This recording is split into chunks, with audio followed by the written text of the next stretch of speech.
While I was in the shower a while ago, I thought about finally doing a video on this, and this is something I wanted to talk about for a while. And that is talking about how the quarterbacks that were taken in the 2017 PFA draft last year, and how they did this year, and how they could possibly do in their sophomore season next year. So, after almost an hour of work, I finally finished making this. And here it is. This is a slide showing the stats of all the rookie quarterbacks that were taken in the 2017 PFA draft, at least in the first round. And remember, it was 7 of them, so almost a quarter of the league took a rookie quarterback in the first round of the draft. Of course, if y'all remember, first overall was Stanford Fink for the Louisville Saints, and then the 7th overall was Charles Cunningham of the Detroit Engines, then Jody Tucker of the Seattle Quakes, Michael Fields of the Minneapolis Kitsune, Ronaldo Schneider of the San Diego Rays, Ollie Burke of the Birmingham Hornets, and finally Gerald Putman of the Pittsburgh Blitz. Now, how did they do last year? Well, as you see statistically, as I have right here, Stanford Fink, the number 1 overall pick last year, he did not perform at all, really, of a first overall pick for a quarterback. Although he played good for the best Saints quarterback in their franchise history, but not like first overall talent that you would expect. But he provides solid play for him, which they need because that offense was so bad last year, and actually they got worse statistically this year.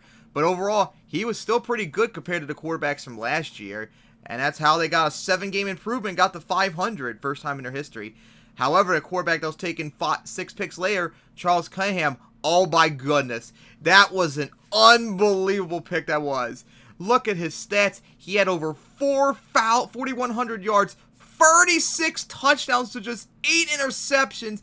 He had a 100 QB rating, and he had a winning record, gave the Engines their first winning record in franchise history. The Detroit basically made Louisville look foolish to not take Charles Cunningham. That's how it basically looks so far right now after just 1 year.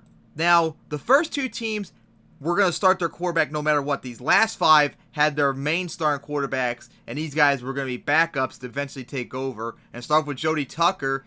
He was the backup for Ken Rodriguez. However, he had injury problems throughout the first bunch of games. So, Tucker ended up being in a whole bunch of the first bunch of games. Eventually, he got the starting role. He lost it due to injury 2 games in the season, but he ended up being the second best player of them. He struggled at first, but as the season went on, he became really, really good. You see, almost 3,300 yards. He had the best completion percentage, which I'll get to later. 27 touchdowns and 9 picks.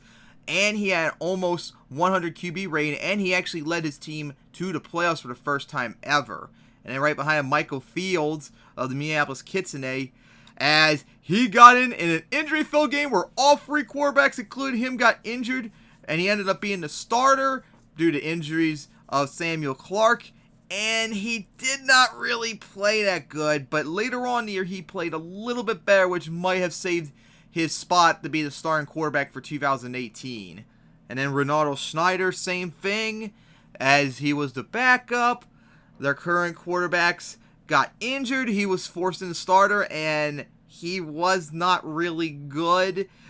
But he still has a chance to improve himself, especially since he has to, since he is like the main franchise player on the offensive side. Ollie Burke of Birmingham, he was forced in the game because of injury, and oh boy, he never lost it for the rest of the year. He statistically, although he threw the 3rd most touchdowns, he really wasn't like that awesome per se. He was good, but that's all Birmingham needed because remember, number 1 defense in the league, all they need is 17 points and they would win pretty much, and he provides. So statistically, it didn't look that good, but he was exactly what Birmingham needed. And if he wants to get him to the PFA Bowl, he probably needs to take a big step up next year. And finally, Gerald Putman, he was the worst of the quarterbacks, as that offense of Pittsburgh completely shat the bed this year. As you look statistically, he threw the least touchdowns, and he barely threw 1 more touchdown more than interceptions, and QB rating's the worst, but he got them to PFA Bowl 2, remember. Now, of course, that was more because of the defense, but hey, he still got him there. And if Pittsburgh wants to get back to PFA Bowl free, he's going to have to take a major step up in 2018. So as you see, I have all their stats right here. In terms of age, Fink is the youngest, 21 years old, whereas Michael Fields and Ollie Burke are the oldest. They're my age since it's 2018, 25 years old. Wow, make me feel old too. In terms of games, both Stanford Fink and Charles Cunningham had started the most games, with Pittsburgh's Gerald Putman not that far behind, 13 games as a starter, plus 4 games where he was the starter in the playoffs. Remember, Ollie Burke started 16 games, plus played 2 games. One as a starter in the playoffs, and the other one in the game before he became a starter. Ronaldo Snyder started 13 games and played in the one before he became the starter. Michael Fields, same thing. It's 9 games he started, but 10 of them I forgot to add on the list. So 10 games he actually played, but 9 starter. And Jody Tucker, he started 12 games. He was the starter in their playoff game, and he played in 3 games before he actually became the starter. So yeah, that was incredible. In terms of completions, Jody Tucker had the best completion percentage, 62.3, and as much as I gave Stanford Fink shit earlier, he had the second best completion percentage. Most of everyone here was not really good. Even Charles Cunningham, who was the best of the quarterbacks, he had only a 55% completion percentage. That's incredible. Now, in terms of yards, the stats pretty much the rest of the way, all Charles Cunningham. As you see, 4,100 yards, the only one to throw for over 4,000 yards. 36 touchdowns, the only one to throw over 30 touchdowns, let alone 35. He had just 8 interceptions. He and Jody Tucker were excellent in this regard. And, of course, the QB rating, he was the only one with over 100 QB rating, whereas Jody Tucker was not that far behind, was slightly under 100. And then in terms of their records in the games they played in, as you see, Ollie Burke was the best at 14-4. And believe it or not, other than Ronaldo Snyder, everyone had at least a 500 or winning record. If you look at Gerald Putman, he had a win record. He got him the PFA Bowl too, remember, Pittsburgh. Birmingham with Ollie Burke, they had a win record. They were the #1 team in the league, remember. Michael Fields, they went 6-3 under his start. Jody Tucker, he got Seattle to their first playoff appearance with a 9-7 record. Charles Cunningham all of a sudden saved Detroit and made them look like a really good team next year. And Stanford Fink finally stabilized Louisville and gave them a 500 record, their first one in their season. Ronaldo Snyder, on the other hand, had a losing record, but then again, when you're on a very struggling team like San Diego, it really isn't too much to expect. So, statistically, as you can see, Putman was the worst. However, in terms of ranks, if I went from 7 to 1, worst to best, I would say Snyder actually was the worst. Even though statistically he was better, just being on a bad team really hurts you. Putman, I would put him 6th best, simply because he's on the Pittsburgh Blitz, which got him the PFA Bowl too.